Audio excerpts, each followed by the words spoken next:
Lakers up 2-1. That's how I like it. Let's go, Lake Show. 2 more wins and we out of the first round for the first time in 8 years. Also, I gotta say I was wrong about the Heat. Well, I mean, I was right in the sense that they win the series, but they're already up 3-0. I didn't expect that. The Bucks are up 2-1, and yeah, I knew that they recovered from their Game 1 loss, and I was also wrong about the Rockets' fate depending on Russell Westbrook's health, although the Thunder won last night. Oh, sorry, dog barking out there, but yeah, I was wrong about the Rockets' fate depending on Russell Westbrook's health because they've been doing pretty well without him, but alright, it's a 2-1 series now, but that's not exactly what we're here to talk about. How's it going, everyone? It's Nick again, and as you just saw, I'm very excited about the Lakers being up 2-1 right now, but that's not exactly what we're here to talk about. We're here to remember Kobe Bryant on what should have been his 42nd birthday today, and if you watched my last basketball video, you might remember that I said we'll eventually talk about my early days as a basketball fan, so here's that video where I talk about some of that, and also about really most of my life as a basketball fan, actually. Even though I was living in New York, I didn't know anything about basketball. My dad's family's from California. The Lakers were the talk of the town. And Kobe was actually the first player I ever knew by name. Shaq and Kobe made me fall in love with basketball. From then on, I dreamed of playing in the NBA, and okay, that didn't really work out. But I still love basketball. I always will. Always be a Lakers fan. And although it's been almost 7 months since Kobe's been gone, and still hard to accept, the memories will always live on. From highlight dunks to the impossible shots, game winners, 81 points in a game, championships, 60 in his last game.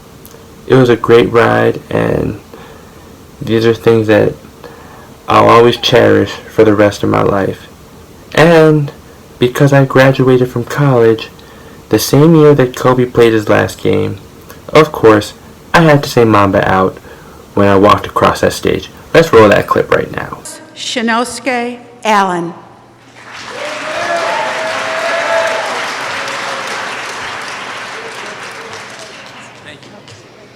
Turner James Antonakis.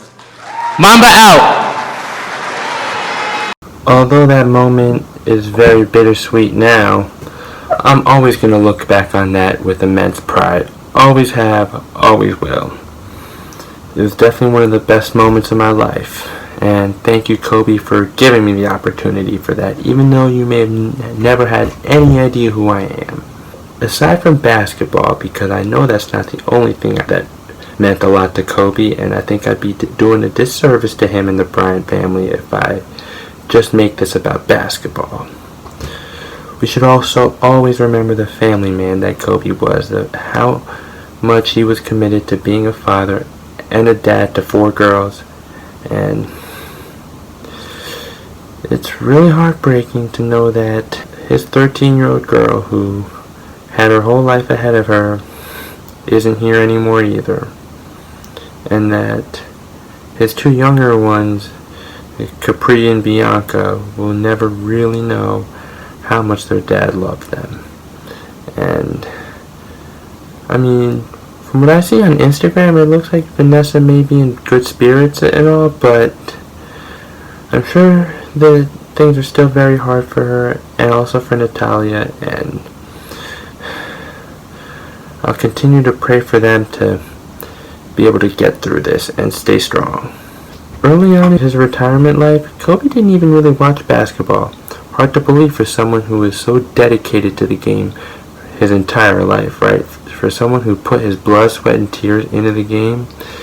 But he was just that committed to being a dad, and he started getting back into basketball when Gigi fell in love with basketball. And he was right there for her every step of the way, and she should have been the one carrying on his legacy. It really is heartbreaking to know that she can't anymore. And because he was a girl dad, and because Natalia plays volleyball and Gigi was so good at basketball, he became a huge advocate for female athletes and did everything he can with his platform to make them more respected. And even though I'm not a huge WNBA fan myself, I definitely have to respect Kobe for using his platform to help make the WNBA more recognized. And I also have to give a shout out to Pau Gasol for being a great friend to the Bryant family and for being like their uncle, or could I say even a second father to them, since unfortunately their real father isn't here anymore. And I know this was really hard for him too. I mean, it was hard for the entire world, but for Pau Gasol, I heard that he couldn't even speak to anyone for 4 days when this happened. And Pau, if you happen to be watching this somehow, first of all, I love you, I always have. Secondly, keep doing what you're doing, because I think it's really nice of you that you're going out of your way to spend time with the Bryant family. Now I'll talk about the day that this horrible tragedy occurred. So, I live in Japan. This became news when I was still asleep.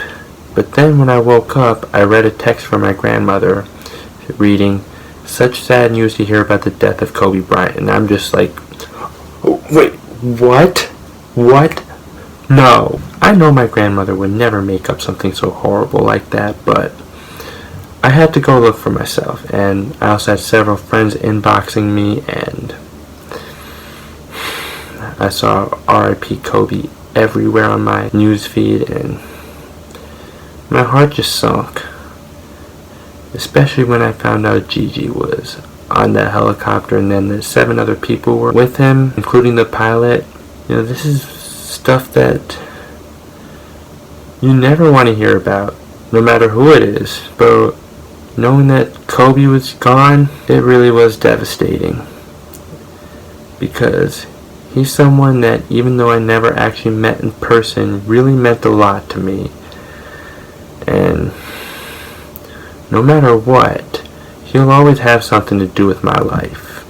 Now, while this was a horrible news and I just felt really numb, devastated, shocked, my day was just getting started, so I really had to just go on with my day, even though I was truly devastated to hear the news. When I got home though and saw the tributes and saw other NBA players grieving, especially Shaq, who is another one of my idols, and I saw LeBron's Instagram post, that was rough. First came back against Portland. I was lucky that game was on my Saturday because I actually did watch it. I have to say that was a very beautiful tribute, and yes, it did make me sob. The Lakers played hard, but we know the story. Damian Lillard. Hopefully this year the Lakers can win this championship for Kobe.